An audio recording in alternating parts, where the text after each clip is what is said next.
নমস্কার বন্ধুরা, MLM স্যারস math চ্যানেলের তরফ থেকে আপনাদের সবাইকে আমি মোহনলাল মাহাতো অনেক অনেক প্রীতি, শুভেচ্ছা ও ভালোবাসা জানাচ্ছি। তার সঙ্গে এটাও জানিয়ে দিচ্ছি, আমার এই চ্যানেলে ক্লাস 1 থেকে ক্লাস 10 পর্যন্ত অঙ্ক বিষয়ের উপর ক্লাস ভিত্তিক, অধ্যায় ভিত্তিক এবং টপিক ওয়াইজ অঙ্ক পড়ানো হয়। বর্তমানে আমি যে ক্লাসের যে টপিক নিয়ে অঙ্ক করতে যাচ্ছি সেটি হচ্ছে ক্লাস 8-এর শতকরা বিষয়ের উপর অধ্যায় নম্বর 11 এর কোষে দেখি 11 এর অঙ্কগুলি। এই কোষে দেখি 11তে মোট 20টি অঙ্ক রয়েছে এবং এই 20টি অঙ্ক যদি আমি একটি ভিডিওতেই আপলোড করে দিই তাহলে হয়তো আপনারা ধৈর্যহারা হয়ে যেতে পারেন। তাই আপনারা যাতে ভালোভাবে শিখতে পারেন তাই 20টি অঙ্ককে আমি মোট 11টি ভিডিওতে আপলোড করেছি। আমি সেগুলি পরপর আপনাদের সামনে উপস্থাপন করব এবং আজকের এই ভিডিওতে এই 20টি অঙ্কের মধ্যে প্রথম দুটি অঙ্ক অর্থাৎ অঙ্ক নম্বর 1 এবং অঙ্ক নম্বর 2 নিয়ে আলোচনা করব। তো without wasting any time, let's go to the class of today. Thank you. তো দেখো, 1 নম্বর অঙ্কতে বলা হয়েছে যে আমার কাছে 50 টাকা আছে। 50 টাকার 12% আমি স্কুলে পেন কিনতে খরচ করলাম। আমি কত টাকার পেন কিনলাম হিসাব করি। এবং কোয়েশ্চেন নাম্বার 2-এ বলা হয়েছে বিদেশ থেকে একটি মেশিন আনতে 120% কর দিতে হয়। যদি মেশিনটির দাম বিদেশে 3 লক্ষ টাকা হয় তবে কর দেওয়ার পর এখানে দাম কত হবে হিসাব করে লিখি। তো এই যে শতকরা বিষয়ের অঙ্ক, যে কোনো অঙ্ক, শতকরা বিষয়ের যে কোনো অঙ্ক করতে গেলে আপনাদেরকে শতকরা সম্বন্ধে মূল কনসেপ্টটি জেনে নিতে হবে। তো শতকরা বা পার্সেন্টেজের মূল কনসেপ্টটি কি আমি বুঝিয়ে দিচ্ছি। তো এই যে শতকরা বা পার্সেন্টেজ, যার সিম্বলটি হচ্ছে এইরকম, এটি হচ্ছে সিম্বলটা। এখন এই সিম্বলের মধ্যেই কিন্তু শতকরা বিষয়ের সমস্ত তথ্য দেওয়া আছে। কিভাবে দেখুন, এই যে শতকরার চিহ্ন, এতে আমরা 3টি অংশ দেখতে পাচ্ছি। 2টি ছোট ছোট শূন্য দুই দিকে এবং মাঝখানে একটা অবলিগের চিহ্ন, যেটিকে আমরা হেলানো অবস্থায় 1 ধরে নিতে পারি। এবং এটাকে যদি আমরা এইভাবে লিখি, মানে বোঝার জন্য এই হেলানো 1টাকে আমরা সোজা 1 করে নিলাম আর 2টো শূন্যকে আমরা বড় বড় করে লিখে দিলাম, তাহলে হয়ে গেল 100। শতকরা মানেই হচ্ছে প্রতি 100-তে, প্রতি 100-তে, মানে 100 ভাগে যত ভাগ সেটাই হচ্ছে শতকরা। 5% মানে 100 ভাগের মধ্যে 5 ভাগ। 8% মানে 100 ভাগের মধ্যে 8 ভাগ। ঠিক আছে? তো এই যে শতকরাকে আমরা কি বলতে পারি? What is percentage? আমরা বলতে পারি percentage nothing but A fraction. শুনতে হয়তো অবাক লাগছে যে শতকরা এবং ফ্র্যাকশন কি একই? একই নয় ঠিক কথা, কিন্তু একই রকমের ভগ্নাংশ। এই ভগ্নাংশটা আমি ক্লিয়ার করে দিতে চাই, কারণ ভগ্নাংশ সম্বন্ধে সঠিক ধারণা পেলেই শতকরার সম্পূর্ণ ধারণা পাওয়া যাবে। এখন ভগ্নাংশটা কি, হোয়াট ইজ ফ্র্যাকশন? আমি একটা উদাহরণ দিয়ে বোঝানোর চেষ্টা করছি।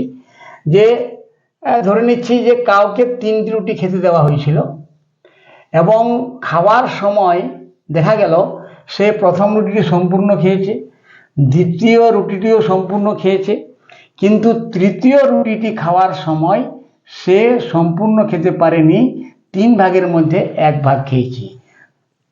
1 ভাগ খেয়েছে, 2টি ভাগ কিন্তু খেতে পারেনি।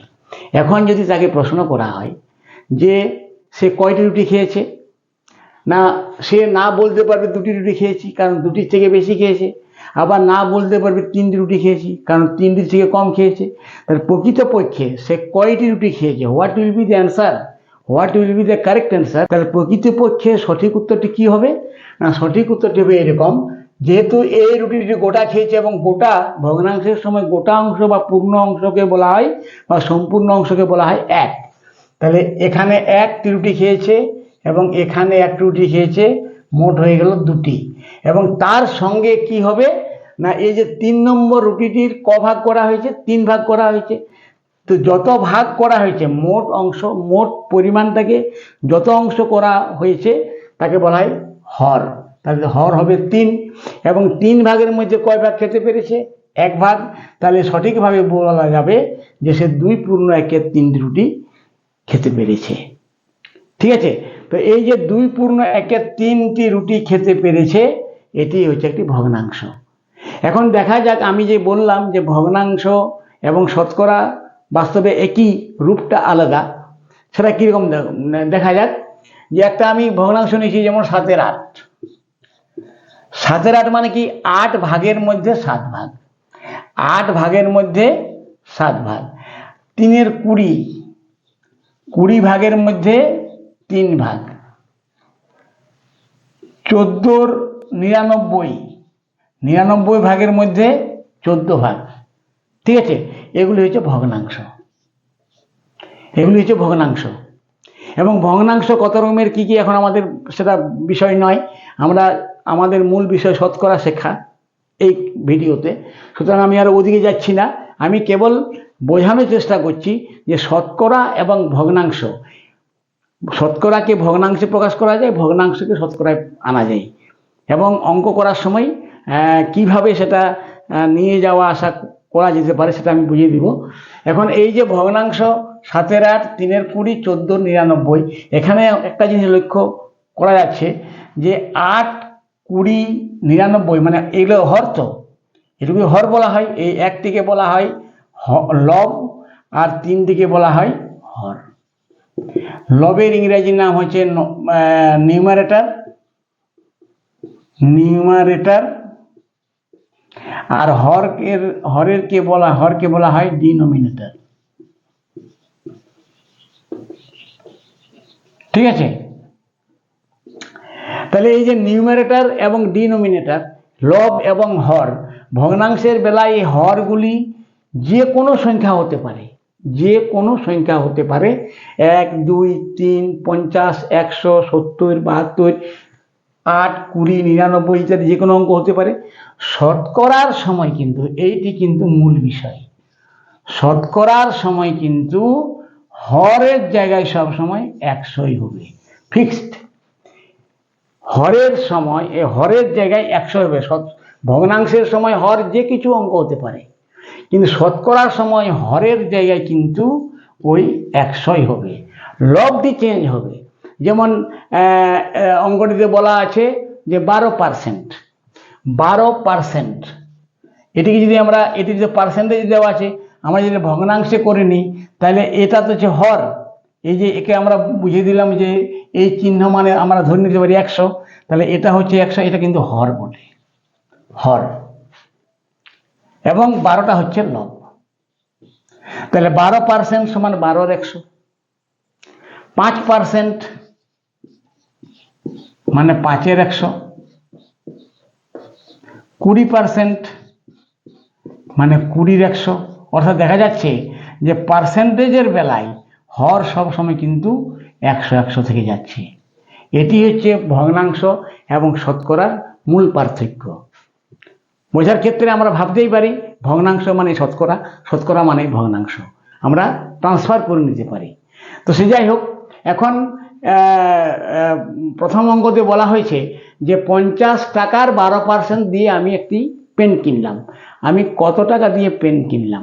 50 টাকার 12% দিয়ে, 50 টাকার মধ্যে 12 টাকা দিয়ে নয়, 50 টাকার 12% দিয়ে, অর্থাৎ 50 টাকার 12% দিয়ে পেন কিনলাম। তাহলে পেনটি কত দিয়ে কিনলাম না, এই যে টাকার সঙ্গে এখানে দেখো র রয়েছে, র, টাকার সঙ্গে র রয়েছে। র মানে আমরা বলতে পারি এর, আর এর মানে বলতে পারি গুণ। তাহলে এদিকে 50-এর সঙ্গে গুণ করে দিতে হবে 12%, মানে 12/100। আমরা এখনই শিখলাম যে 12% মানে 12/100, তাহলে 12/100, তাহলে হয়ে গেল 2/6 সমান 6 টাকা। 6 টাকা দিয়ে আমি পেন কিনলাম, এটি হবে উত্তর। ঠিক আছে, আশা করি আপনারা বুঝতে পেরেছেন। এরপরে আমরা চলে যাচ্ছি অঙ্ক নম্বর 2-এ। অঙ্ক নম্বর 2-এ বলা হয়েছে যে বিদেশ থেকে একটি মেশিন আনতে 120% কর দিতে হয়। যদি মেশিনটির দাম বিদেশে 3 লক্ষ টাকা হয়, তবে কর দেওয়ার পর এখানে দাম কত হবে হিসাব করে লিখি। এখানে আমরা নতুন শব্দ পাচ্ছি, সেটা হচ্ছে কর। করকে বলা হয় ইংরেজিতে ট্যাক্স। আমাদের প্রথমে জেনে নিতে হবে হোয়াট ইজ ট্যাক্স। না, ট্যাক্স হচ্ছে দামের সঙ্গে অতিরিক্ত কিছু টাকা একটা হিসাব অনুযায়ী। যেমন এখানে 3 লক্ষ টাকা দাম হচ্ছে বিদেশে, এটা হচ্ছে বিদেশ। এই বিদেশ থেকে যখন আমরা দেশে নিয়ে আসছি,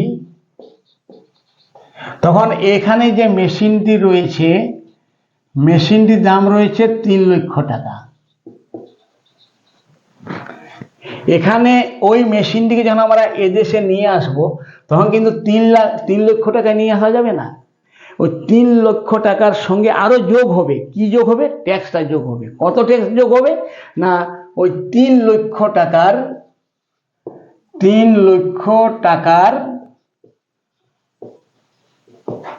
120%, 120% মানে 120 এটা ট্যাক্স দিতে হবে। ট্যাক্স দিতে হবে 3 লক্ষ টাকার 100 টাকা ট্যাক্স দিতে হবে। তাই ট্যাক্স দিতে হবে কত? না, এটা যদি আমরা অঙ্ক করে নিই, 3 লক্ষ টাকার সঙ্গে র রয়েছে, র মানে গুণ, র মানে এর মানে গুণ, তাহলে এর মানে গুণ আর 120 100 সমান কাটাকাটি যদি করে নেওয়া যায়, তাহলে 3 × 36, 36 পরে 1 2 3 4টা 0, তাহলে 3,60,000 টাকা কর দিতে হবে। এটি হচ্ছে কর। কর দিতে হবে। মেশিনটির দাম তো 3 লক্ষ টাকা লাগবেই, তার সঙ্গে ট্যাক্স হিসাবে অতিরিক্ত 3,60,000 টাকা লাগবে। তাহলে এখানে ওর মোট দাম কত হয়ে যাবে? না, 3 লক্ষ টাকার সঙ্গে আবার যোগ হবে ট্যাক্সটা 3,60,000 টাকা। তাহলে দাম পড়ে যাবে কত? 6,60,000 টাকা। এভাবে এই অঙ্কটিকে সলভ করা যাবে। আশা করি আপনারা সবই বুঝতে পেরেছেন।